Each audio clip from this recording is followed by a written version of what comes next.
Insecurity. Inec ad hoc staff reject posting. Deployment to polling unit in Anambra. Ipob'S. Welcome to the news and please subscribe to our channel.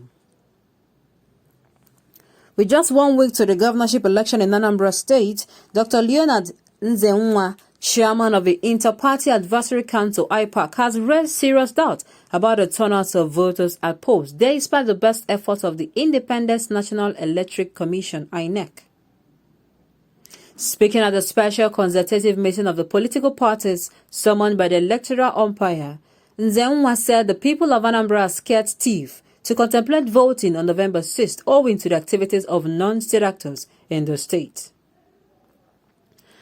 Nzenwa urged Inec to address unconfirmed reports that Inec ad hoc staff are massively rejecting the redeployment to polling units and even Anambra State owing to the security situation in the state.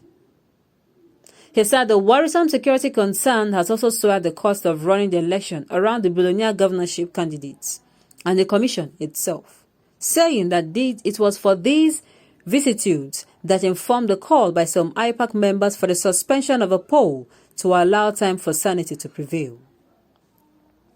Given the circumstance, Nzenwa, who is also the chairman of African Action Congress (AAC), expressed concern whether the election in Anambra can be adjudged to meet best global practices. The 2021 Anambra gubernatorial polls has not only been adjudged as the most expensive by credible pollsters, with returnees of billionaires and hard currency struggling it out. This equally was validated by the Commission few days ago, as it was attested that it has cost it huge financial and material investment. On the flip side, the journey to this election has been strewn with piles of uncertainties. Not that the Commission had not prepared enough for it, nor the political parties ill-equipped to participate, but that actions and inaction of non-state actors seem to be throwing spanners in the works as wanton killings and destruction of property have continued unabated. It is this unfolding happenings that led to suggestion by some of us that Anambra poll be postponed to allow for some level of sanity to return before the polls is conducted. But some dissented. Truth is that the people of Anambra are scared stiff and have been cowed to stay indoors for the greater part of the days in their last few months. You see this on their faces. You sense this in the air they breathe. You behold fear-stricken population fighting to fend for themselves in a wave of brutal and conscienceless attack on their lives and property. For a proper, well-credentialed poll with complements of acceptable electoral best practices to be held in an environment as this is most unlikely, electoral polls literature across the globe testifies to this. We encourage the Commission to put their best leg forward in this regard. He said what is happening in Anambra in the run-up to the election will cause very high voter apathy that may raise questions thereafter. With all that is taking place there, with a huge money playing its role as it is still doing, with the states playing her role as they are doing, and currently still fighting out how possible they can creatively tame the audacity of the so-called rascal aggressors, but those we do fear might not play their role at the people that are going to vote. It follows therefore that the money may be there, the state may have its way, but to draw the people out to vote en masse might not be an easy task.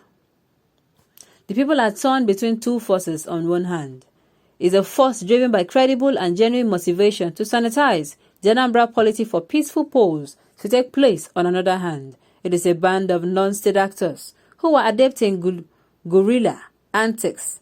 They show up and disappear, ducking and causing havoc, which ultimately may lead to collateral damage in the face of major clash, he stated. Now, this particular issue now is causing a lot of discussions, raising a lot of doubts, and you begin to wonder. You begin to wonder if this chaos should not be treated first. I mean, sanity has to return. Sanity has to return before the Anambra election takes place. Else, oh my goodness, we do not know what will happen. Else, there was going to be problems. The government should not even resign to the use of force alone. They should not. They should not. This particular issue of insecurity, I tell you, it is very, very, very important. Like, very, very, very important. It's vital.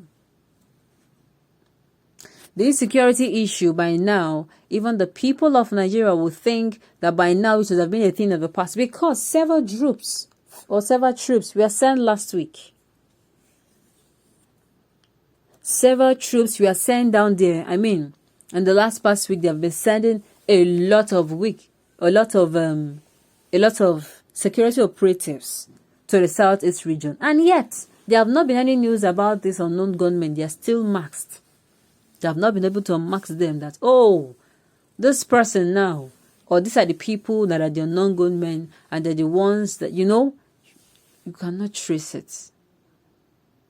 These people have not been able to come out with, the security operative has not still yet been able to come out with the real perpetrators of a crime. And it is alarming. It's alarming. It is really, really, really alarming.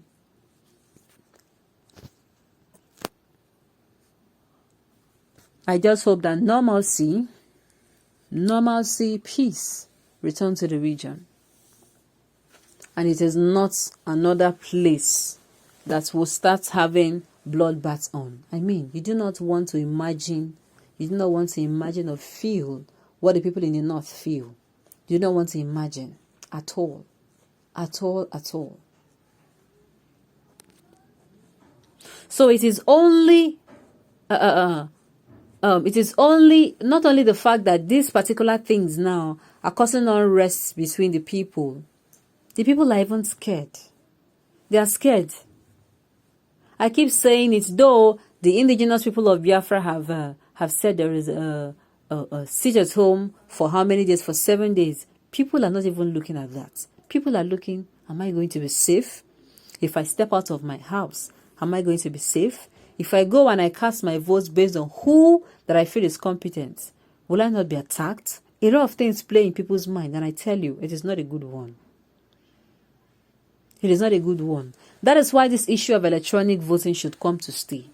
Electronic voting. You stay in your house. You don't need to leave your safe zone. You stay there, you cast your votes, and you move on with anything you're doing. It is going to go a long way. Rather than this, at the end of the day, you come out, you do this, you do that, and you continue. No.